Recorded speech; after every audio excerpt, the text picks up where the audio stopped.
Hello everyone, welcome to the next lecture of classical mechanics. मग आतापर्यंत आपण last लेक्चरमध्ये डी-एलेम्बर्ट प्रिन्सिपल वगैरे बघितलं. आता आपण नेक्स्ट पॉईंट आहे याचा नेक्स्ट पॉईंट आहे आपला की derivation of Lagrange's equation of motion from D'Alembert's principle. मग त्या डेरिव्हेशनमध्ये किंवा त्या फ्रॉम डी-एलेम्बर्ट्स प्रिन्सिपलमध्ये लॅग्रेंजस इक्वेशन डिराईव्ह करताना ज्या काही कॉमन टर्म्स आहेत, डेफिनेशन्स आहेत किंवा काही कॅल्क्युलेशन्स आहेत, ते इझी करण्यासाठी आपण आता काही पॉईंट्स बघतो आहे, काही डेफिनेशन्स बघतो आहे. तर त्यात फर्स्ट आहे जनरलाइज्ड व्हेलॉसिटीज. आपण जनरलाइज्ड कोऑर्डिनेट्स बघितले. आता generalised velocities from transformation relations we have RI is equal to RI of Q1, Q2, Q3, Qn and T. म्हणजे RI हे आपलं कशाचं फंक्शन आहे? आपण म्हणतो की आपण ट्रान्सफॉर्मेशन रिलेशन म्हणजेच काय असतं की आपला पोझिशन कोऑर्डिनेट आपण जनरल कोऑर्डिनेट्समध्ये एक्सप्रेस करू शकतो. मग इथे काय केलं त्यांनी, पोझिशन कोऑर्डिनेट म्हणजे आपला पोझिशन वेक्टर आहे आर आहे, तो काय केला आहे, जनरलाइज कोऑर्डिनेट्समध्ये एक्सप्रेस केलं आहे. मग या इक्वेशनला आपण जर differentiating equation with respect to T केलं तर बघा काय मिळते. या इक्वेशनला differentiating with respect to T time करतो आपण. म्हणजे इथे काय झालं, DRI upon DT is equal to the RI हे फंक्शन कशाचं आहे तर ते Q1, Q2, Q3 up to so on Qn आणि टीचं फंक्शन आहे. म्हणजे RIला आपण जर डिफरन्शिएट करणार आहोत विथ रिस्पेक्ट टू टी, तर सुरुवातीला आपल्याला काय करायला लागेल की RIचं पहिल्यांदा विथ रिस्पेक्ट टू Q1 आणि नंतर आपण Q1चं with respect to T derivative. Second परत तसंच आहे नेक्स्ट टर्ममध्ये RIचं विथ रिस्पेक्ट टू नंतर Q2चं with respect to T time T. अशा प्रकारे आपण हे डेरिव्हेटिव्ह घेतो बघा. मग काय घेते डेरिव्हेटिव्हमध्ये कसं घेतलं आहे, DRI अपॉन DT म्हणजे RIचं derivative with respect to T. आणि सिन्स RI आपला हा जनरलाइज कोऑर्डिनेट्सच्या टर्म्समध्ये एक्सप्रेस केलेला आहे, म्हणून ह्याचा डेरिव्हेटिव्ह घेताना आपण काय केलं तर चेन रूल यूज केलेला आहे.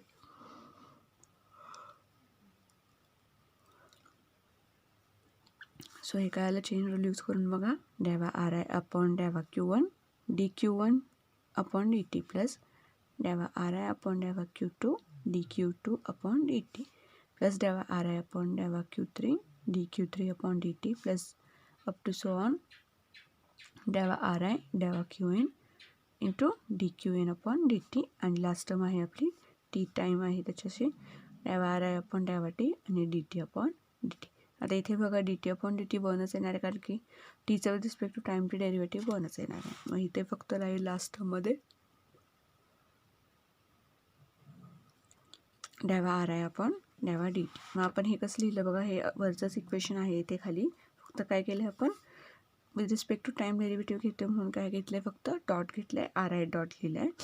RI dot is equal to काय लिहिलं, डेवा RI अपॉन डेवा Q1 DQ1 अपॉन DTला काय लिहिलं, Q1 डॉट. म्हणजे जिथे आपण with respect to time derivative घेतलं तिथे काय केलं आपण, त्यांच्यासाठी डॉट यूज केला. फक्त हे काय केलं, वरचंच इक्वेशन आहे ते रिराईट केलं आहे डॉट यूज करून.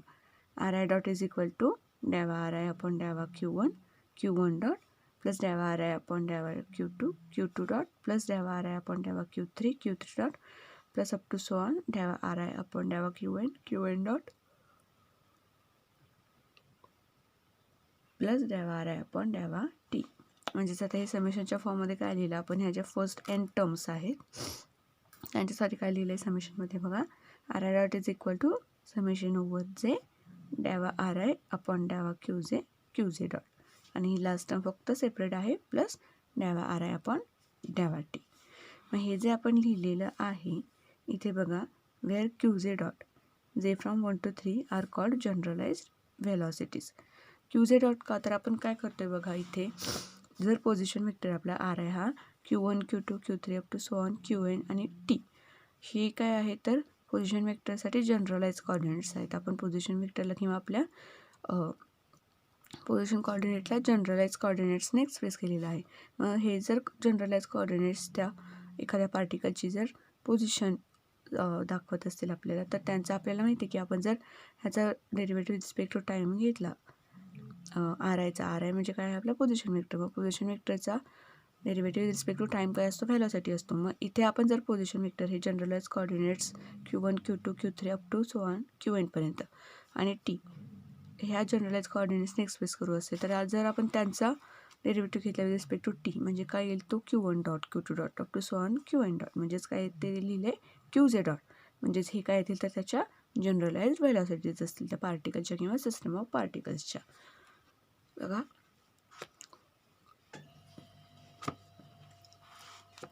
आपण काय केलं तर आपल्याकडे ट्रान्सफॉर्मेशन रिलेशन होतं की R I is equal to आपण काय करत होतो पोझिशन वेक्टरला आपले जनरलाइज कोऑर्डिनेट्सने एक्सप्रेस करू शकतो.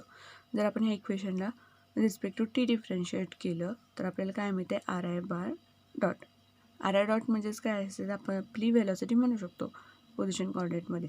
आणि त्याचं आपण कसं लिहिलं बघा की आर आय डॉट काय आला आपला समेशन ओव्हर जे डॅवा आर आय अपॉन डॅवा क्यूजे डॉट प्लस डॅवा आर आय अपॉन डॅवा टी वेअर क्यूजे डॉट काय केलं आहे तर are the generalised velocity. Since आपण काय केलं की आपला पोझिशन वेक्टर आहे आर आहे तो कशामध्ये एक्सप्रेस केला आहे in terms of generalise coordinates. मग जर आपण पोझिशन वेक्टरचा डेरिव्हेटिव्ह रिस्पेक्ट टू टाईम म्हणजे काय असते आपली व्हेलॉसिटी. मग जर आपण पोझिशन वेक्टरला जनरलाइज कोऑर्डिनेट्समध्ये एक्सप्रेस करतो आणि त्याचा जर डेरिव्हेटिव्ह रिस्पेक्ट टू टाईम घेतला तर आर आय बार डॉट होतं आहे. मग आर आय बार डॉट म्हणजे आपली व्हेलॉसिटी असते म्हणजेच इथे काय येईल की क्यूजे डॉट काय आहे तर ह्या जनरलाइज व्हेलॉसिटीज आहेत. तर नेक्स्ट बघा व्हर्च्युअल डिस्प्लेसमेंट. आपण मागे पण बघितलं व्हर्च्युअल डिस्प्लेसमेंटची डेफिनेशन. व्हर्च्युअल डिस्प्लेसमेंट म्हणजे काय तर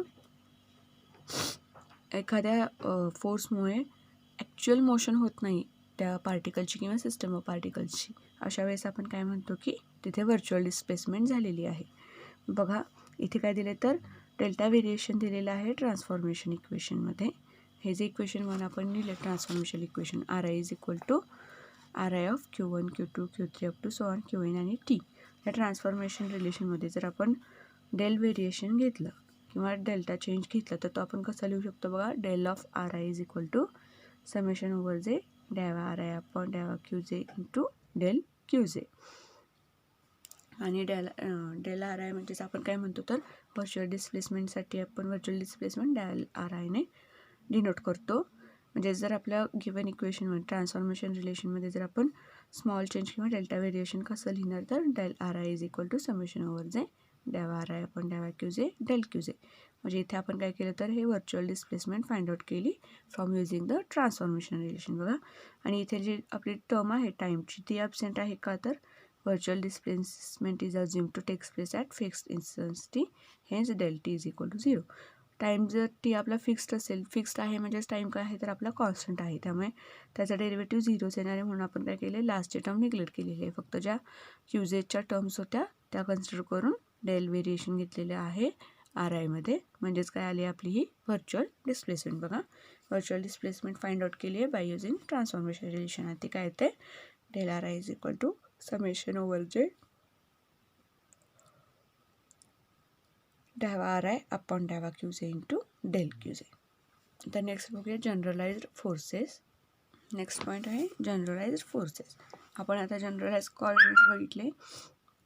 आपण जनरलाइज कोऑर्डिनेट्स बघितले त्याच्यावरून जनरलाइज व्हेलॉसिटीज फाइंड आउट केल्या आणि ट्रान्सफॉर्मेशन रिलेशनवरून व्हर्च्युअल डिस्प्लेसमेंट काय ते बघितलं. आणि आता जनरलाइज्ड फोर्स. आपल्याला माहिती आहे की जर if I R forces acting on a dynamical system with position vectors R I then virtual work done by forces is given by. म्हणजे जर आपल्याकडे एफ आय हे फोर्सेस असतील आणि आपल्याला व्हर्च्युअल डिस्प्लेसमेंट आपली माहिती आहे काय असते ती. मग जर आपल्याकडे मग त्याच्यासाठी आपण व्हर्च्युअल वर्क डन कसं कॅल्क्युलेट करतो तर virtual work is equal to summation over I F I del R I. बघा डेल डब्ल्यू लिहिले म्हणजेच हे काय आहे तर व्हर्च्युअल वर्क डन आहे आणि इथे व्हर्च्युअल डिस्प्लेसमेंट आपली डेल आर आय आहे. म्हणून काय घेतलं आहे virtual work done is equal to summation over I F I del R I. मग आता आपण मागे आत्ताच बघितलं की आपण व्हर्च्युअल डिस्प्लेसमेंट फाइंड आउट केली होती फ्रॉम युझिंग ट्रान्सफॉर्मेशन रिलेशन. मग ती काय केली आपण व्हर्च्युअल डिस्प्लेसमेंटची व्हॅल्यू ते सबस्टिट्यूट केली. म्हणजेच काय झालं equation virtual work done is equal to summation over I F I आणि व्हर्च्युअल डिस्प्लेसमेंटची व्हॅल्यू टाकली समेशन ओव्हर जे डॅवा आर आय आपण डॅवा क्यूजे इंटू डेल क्यूजे. म्हणजेच हे आपण कसं लिहू शकतो की एकदा समेशन ओव्हर आय एकदा secondly summation over J F I डॅवा आर आय अपॉन डॅवा क्यूजे इंटू डेल क्यूजे. मग बघा आता काय केलं आहे की समेशन ओव्हर जे बाहेर लिहिलं आहे आणि summation over I F I डॅवा आर आय अपॉन डॅवा क्यूजे ही टर्म एकत्र केली आहे. बघा काय केलं की summation over I F I डॅवा आर आय अपॉन डॅवा क्यू जे ही टर्म एकत्र केली आहे आणि डेल क्यू जे सुद्धा बाहेर ठेवलं आणि समेशन ओव्हर जे बाहेर घेतली. मग ही जी मधली ब्रॅकेटमधली टर्म आपण एकत्र लिहिली आहे summation over I F I डॅवा आर आय अपॉन डॅवा क्यू जे. ह्याच्यासाठी काय सबस्टिट्यूट केले बघा, capital Q J. Capital Q J म्हणजेच हे इक्वेशन काय झालं की work done is equal to virtual work done is equal to काय लिहिलं, summation over J capital Q J del Q J. आणि इथे क्यू जे इज इक्वल टू काय आहे,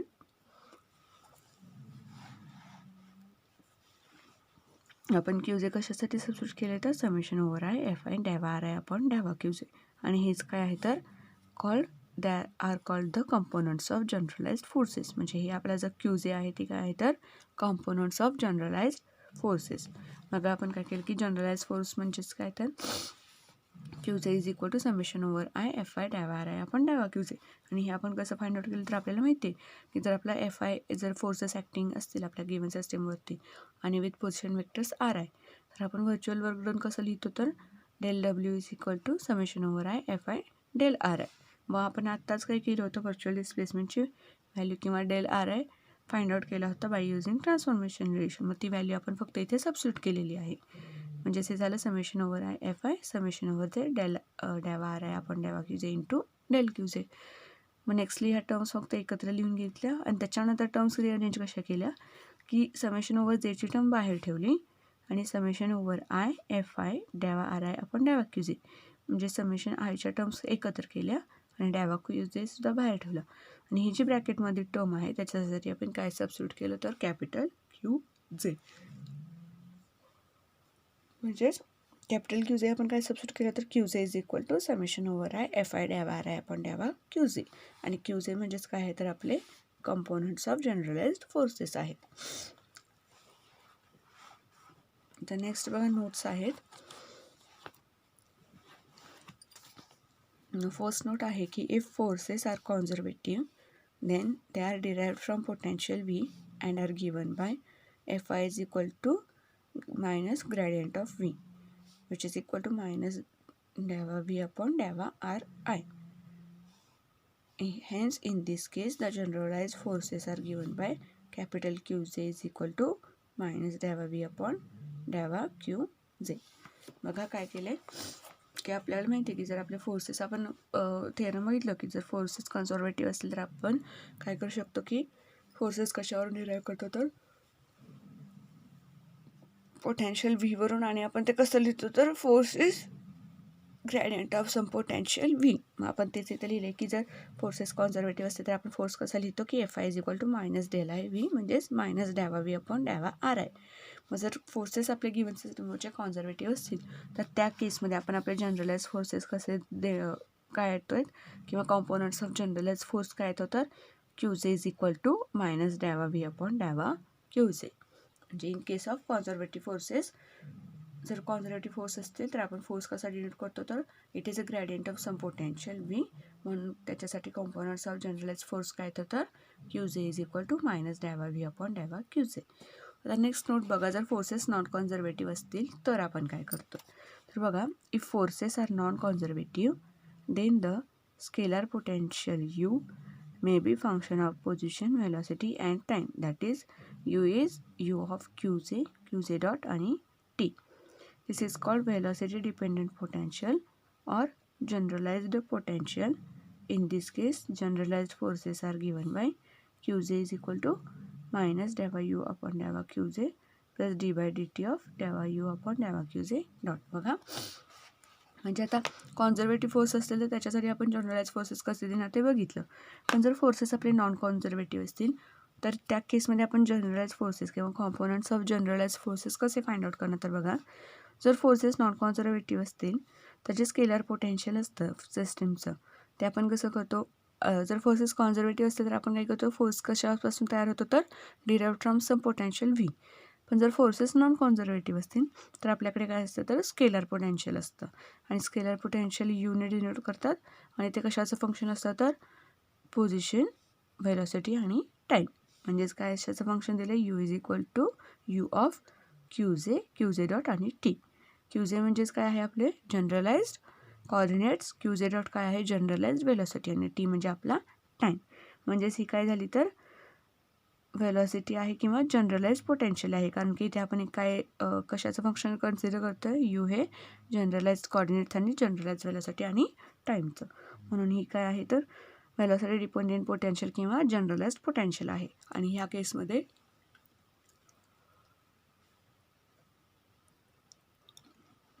आपले जनरलाइज कॉम्पोनंट्स काय येतात फोर्सेसचे, तर क्यू जे इज इक्वल टू मायनस डॅवा यू अपॉन डॅवा Q J plus D by D T of डॅवा यू अपॉन डॅवा क्यू जे डॉट. आता नेक्स्ट बघूया. नेक्स्ट 2 रिझल्ट्स आहेत जे आपल्याला Lagrange's equation of motion derive करताना लागणार आहेत. डेरिवेशन मोठं आहे आणि त्यावेळेस आपण हे जर तिथे सॉल्व करत बसतो तर डेरिवेशन आणखीन लेंदी होतं. त्यामुळे ते छोटेसे 2 रिझल्ट आहेत जे आपण तिथे डायरेक्टली यूज करणार आहोत जेव्हा आपण लॅग्रेंजेस इक्वेशन ऑफ मोशन डिराईव्ह करणार आहोत फ्रॉम डीएलएमर्स प्रिन्सिपल.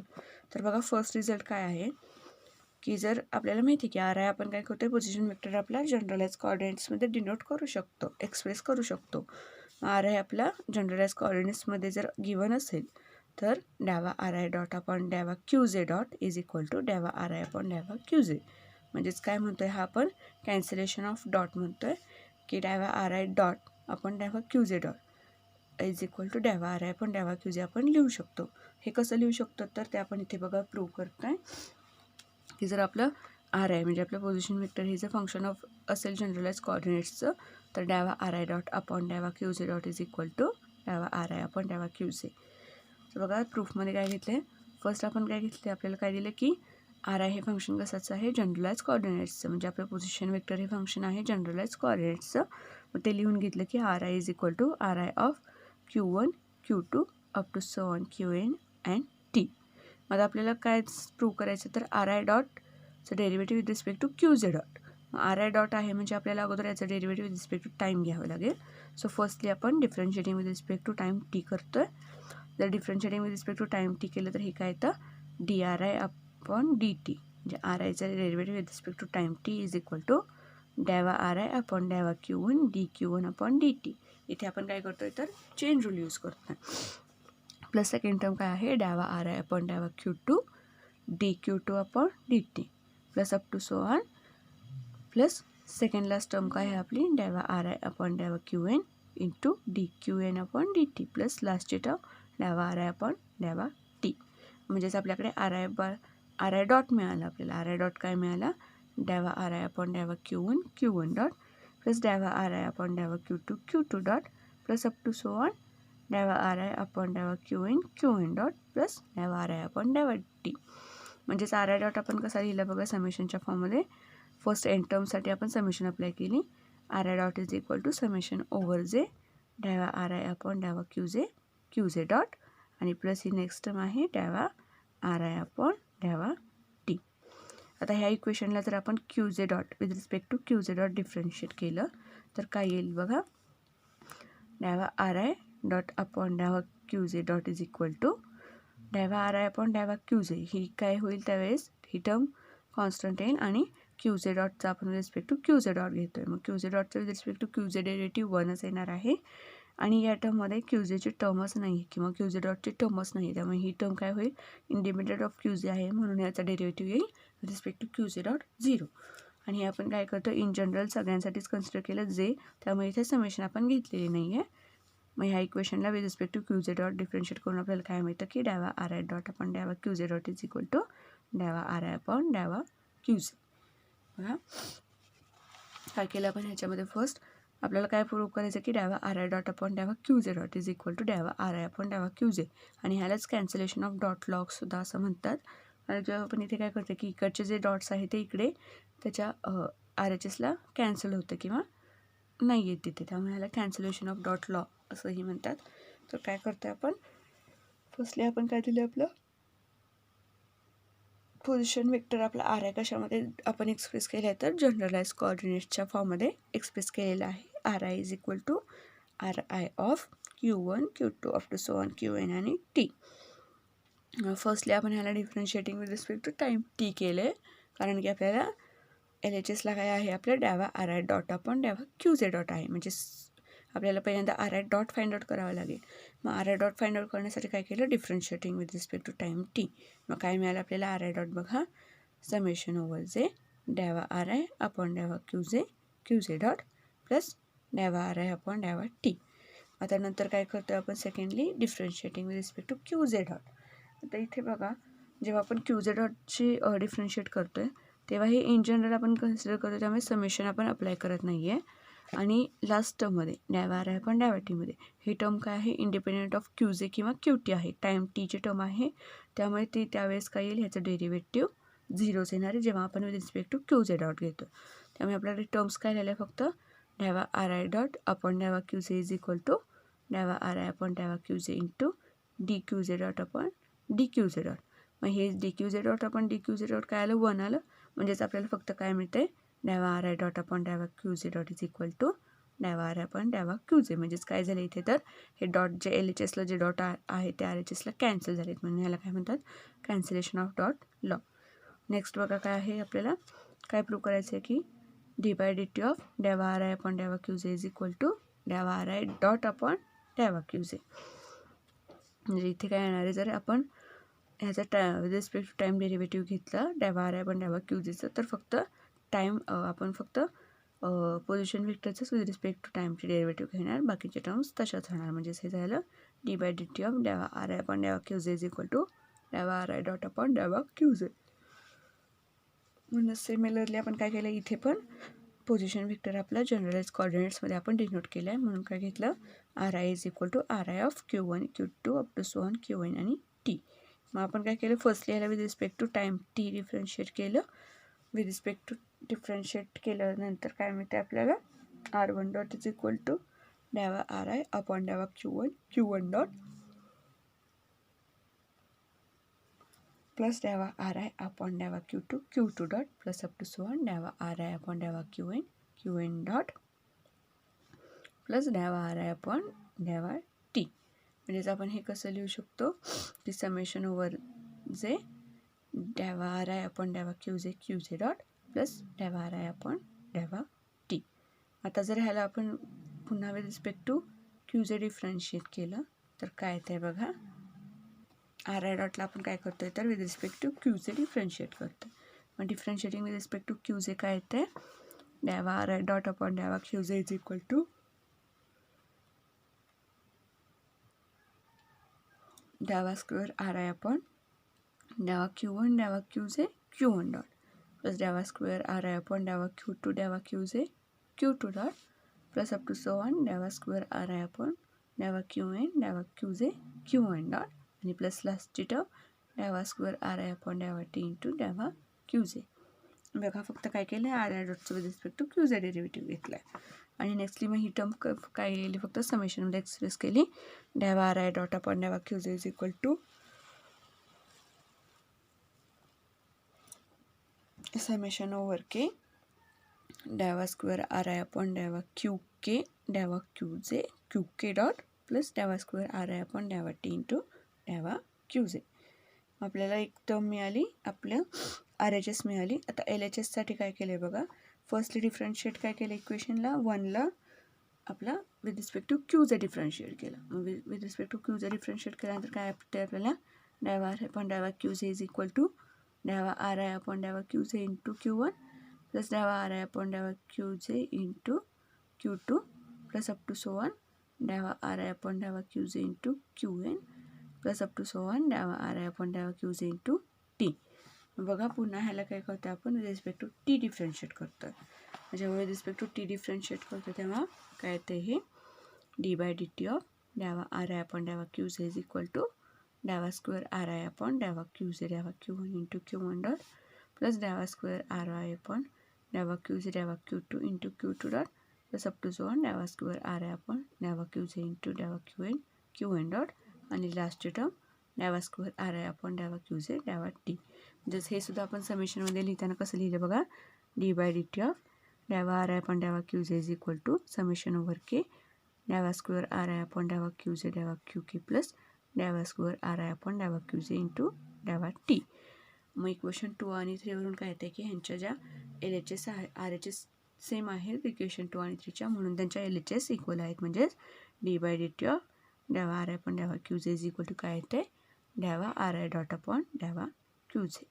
आणि ह्या ज्या दोन आपण रिझल्ट्स बघितलेले आहेत ते आपल्याला आता नेक्स्ट जे आपण लॅग्रेंजस इक्वेशन ऑफ मोशन आहे ते डिराईव्ह करणार आहोत फ्रॉम डीएलएम्बर्ट्स प्रिन्सिपल. त्यावेळेस ह्या दोन रिझल्ट्स आपल्याला लागणार आहेत.